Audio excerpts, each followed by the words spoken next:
good, BattleRap.com? It's your boy, the Deadman. Today was the URL track event out here in Los Angeles. Ultimate Rap League made it to LA. And I'm here with the man that talks like this, the most intimidating voice in battle rap history. He might have to do movie trailers if he wants to make some extra income on the side. Eric Beasley. How you doing today, Beasley? Man, I'm great, man. I'm blessed. I'm excited. I'm happy.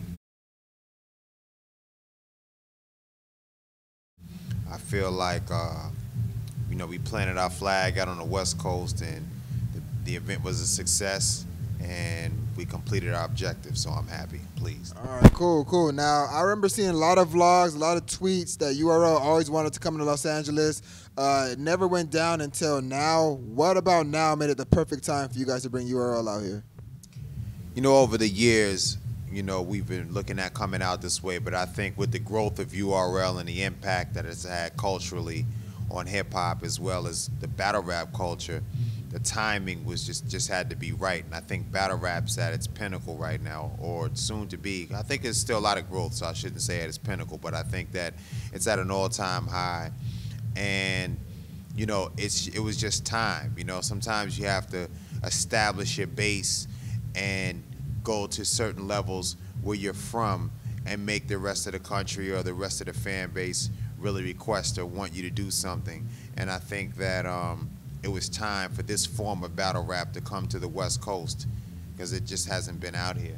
It just hasn't been seen or showcased. I definitely agree with that. Now, I always felt like the URL was very strategic with how they moved and exactly, when they set up events and stuff. Especially you in particular. I feel like you and Smack are like the Avon Barksdale and Stringer Bell of battle rap. You were Smack, he's the street dude, he's the figurehead, but you're the organizer, the businessman, the strategist. I feel like you probably could have done good in any form of business you set your mind to. So what about battle rap made you decide this is what I want to do and I'm going to be the best at doing it? Well, I was born and raised in New York City. So, I grew up on hip-hop, and I tried to do everything that was revolved around hip-hop culture, whether it was breakdancing, graffiti, trying to be a DJ, even trying to be a rapper but not being very good. It was just something that we did because it was the thing to do, and it wasn't about if we were going to make money or anything. It was just our culture, and it's just what we lived and loved. I went on to work in the music business for many years, doing radio promotion. I did A&R. I've managed producers. I've worked with everybody from Dr. Dre to Little Boosie, you know what I mean? Just on different capacities at different levels.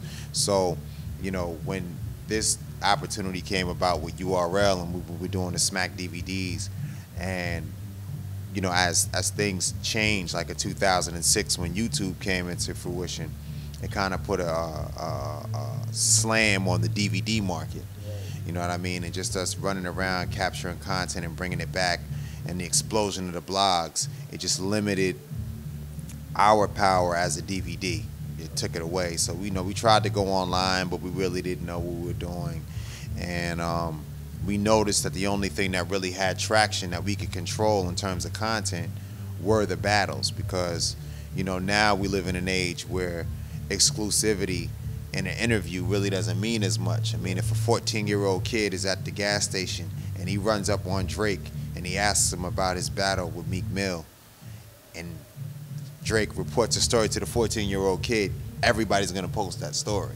They don't have to wait. So, stars and rappers and entertainers started to realize that they didn't have to wait for media. You know what I mean? They could just post stuff on their own websites and different platforms and blogs. But we knew that a battle was something that we could control, and it's something that's like a fight. It's like you're in the moment. It happens one time, and that's it.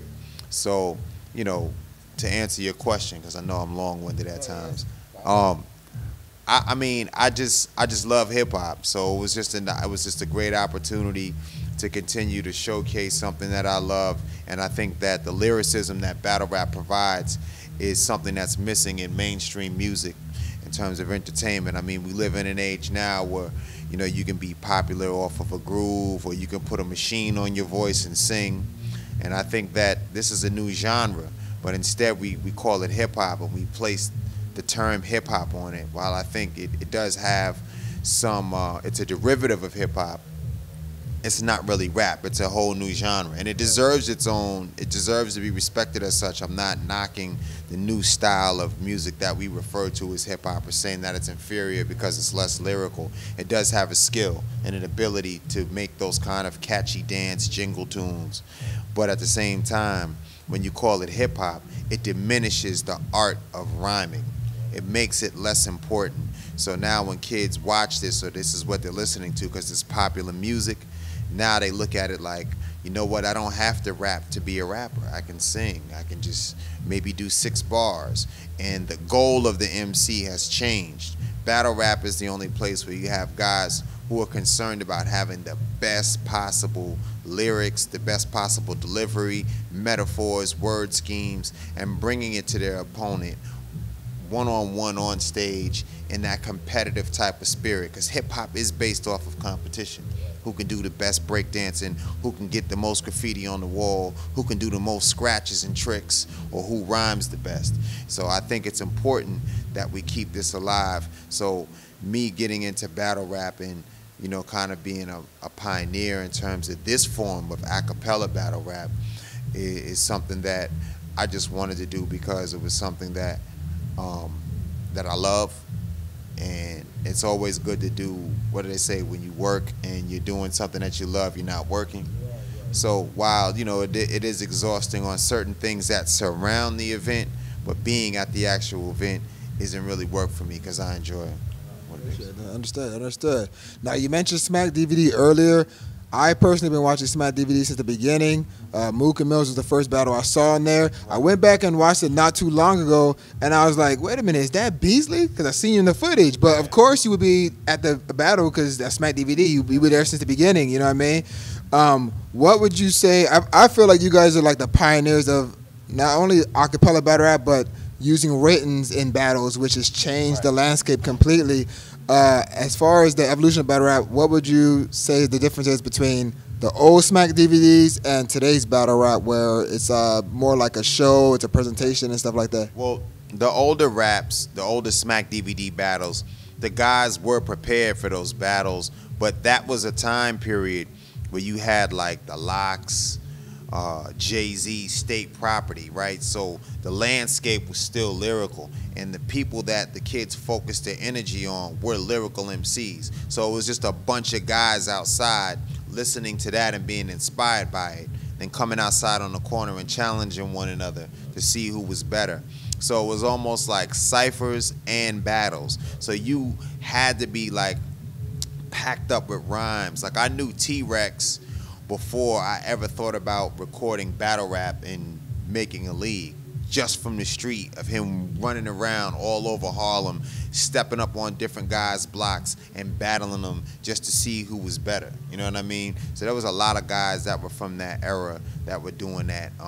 Iron Solomon came into the fold a little bit later, but you had guys like Den 10, you had Jay Mills, you had Shells, you had like a whole bunch of guys who were just out there going for it, you know what I mean? And then of course Murder Mook started to make a name for himself, Party Yardy, guys like that. But that was the vibe, that was the energy that was going on at that time. So those guys were prepared, but the biggest difference is that they were prepared, but I think in this era, or the second era of the a cappella rhyming, they're a little more personalized, and it's a deeper level of preparation. Like you can't slip for 1 second. They would have personals, but not really as much. It would just be more prepared rhymes, as opposed to now, you know, the rhymes are specifically tailored for the person and really, really detailed all the way around. So I think that's really the major difference, and it's a little more theatrical in terms of the body language and things like that. So not too long ago, URL finally did a pay-per-view event. I know earlier you said you guys had to control your content, and I know you guys were very much against it. And you tried it for one time, and are you guys going to try it again, or did you guys decide, okay, this is not, the bootlegging's not worth it? I'm kind of divided on it. I'm not saying that I wouldn't try it again, but I just feel that it has its drawbacks like any other business venture you may enter into. I think there's pros and cons. You know, the pros, of course, are money. The cons are energy. I think like streaming kills your energy because there's no real way to control your content, and once it's out, and it's like people get it in one night and then they're just over it. And like it doesn't have as much of a cultural impact. It's just like an event. And what makes battles legendary is when you hear about them or you hear about something like, yo man, did you see the battle last week? You didn't go? Oh my God, it's so crazy. And he said this. And then you have that excitement, and then you finally see it and you get it and you appreciate it a little more. But I think when stuff is handed to you all up front, you know, it's like a one-night stand. You know what I mean? You just get it, you have it, you do everything you want with it, and then you're finished with it. But it does bring a bigger audience. It does give people in other countries and territories of the world the opportunity to be in on the live experience. I still don't think anything is as good as actually being present. But, you know, there is technology coming, and there are ways to protect it a little bit better. But the bootlegging on it is so crazy, and battle rap is still for a niche audience. So, like if you're watching UFC or boxing, of course they get bootlegs as well, but there's still like 2-3 million people who are ordering the pay-per-view at $60 a head, where with battle rap, you know, the margin is much smaller, so every bootleg affects, you know, the overall outcome of it. So it's just about weighing and seeing what will happen. I'm not saying that I'm totally against streaming and that I won't do it again. I'm definitely be down to try it out again and see how it works. But in the same token, you know, I do feel that it kills some of the energy and the excitement. There's gotta be some changes to be done to it so that it can balance things out. Right. Well, one thing I would say is the way things are now, it's almost like the whole world stops when the URL battle drops because pretty much no one has seen it, so they're all waiting for it, and so yeah. That's how it goes. Exactly, exactly. So you guys had an event in New York a week ago, URL Redemption. You guys were able to pick up the elusive Danny Myers versus T-Rex battle. And you had a few other battles. You had Chilla Jones make his long-awaited return. You had Dot versus Bill Collector, which is like that's one I definitely wanted to see. You know, if you're a fan of either of those guys. How was the event overall out there? Oh man, I was pleased, man. I think that we have like a control on our audience like no other. Like we put out the trailer for Redemption on July 13th, and we did the event on the 25th, and we were able to have a massive crowd in there. You know what I mean? Like we reached our capacity, and it's just a testament to how much our audience follows what we say and do. I don't see anybody else doing any like putting an event together like that in 2 weeks and getting it out and completing every single battle and actually getting the people to show up and come out. So, you know, it was just a learning experience for us to see like what works, what we need to do, or how many people we can get out with, you know, in a certain amount of time. So I thought it was dope. The battles were exciting. You know what I mean? I think people that were back on the card came with their A game because they knew that this is, you know, what people want to see and where it matters the most. I have one last question. I'm sure next up for you guys is Summer Madness. Summer Madness is the biggest event of the year in battle rap period, probably. I've been in New York for Summer Madness 2. The room was packed. I was up there with Diddy popping bottles. I seen Busta Rhymes almost beat a paparazzi up for trying to fall in the bathroom. I was there. When niggas were spitting crazy bars, the room was literally shaking. Right. But there was like maybe 2,000 people out there. I heard recently that y'all probably wanted to limit how many people you had in certain events because the more people that get to an event, it kind of changes the dynamic of the battle, especially when it gets on camera. And so do you guys feel like Summer Madness, you might try to keep it a certain level, or are you going to have as many people as you can? Right now, I'm going to probably... For now, at this very moment, I'm going to cap it at 1,000 people. I'm doing the event on Saturday, September the 26th. That's the day of Summer Madness. And that's the day that I don't think anybody wants to miss. I'm banning, going on camera, I'm letting everybody know from now, I am banning BattleRap.com from attending the event. Chris Mitchell is not allowed to attend the event. I quit, by the way, but Tommy, he has to stand outside for 2 hours to show his dedication. And then once that happens, I will let him in with one small camera, an old, like, you know, those old like Panasonic cameras that you have. It won't be HD, so don't look for any exclusives on BattleRap.com. I'm just letting the people know, if BattleRap.com doesn't have the story, this is why. Now I'm just messing around. BattleRap.com, I love y'all, man. Y'all saved the day today. You know what I mean? Just letting the people know, like, you know, there was certain equipment that we couldn't get our hands on, and you know what I mean, they just so happen to have certain things that help the show come together. So I definitely appreciate their support and love for the culture. So I just want to shout y'all out.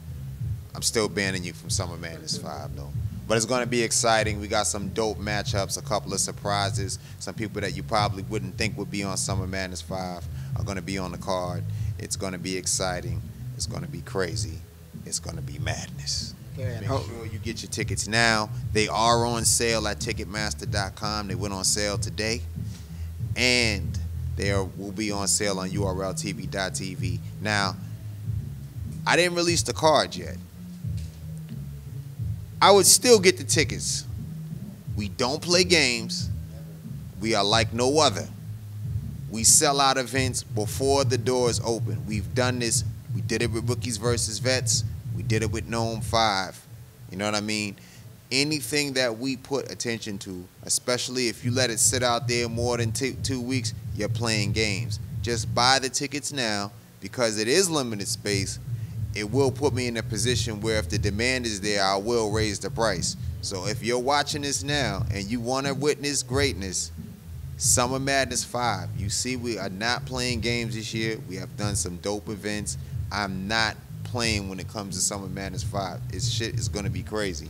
Make sure you get your tickets now at Ticketmaster.com or URLTV.tv.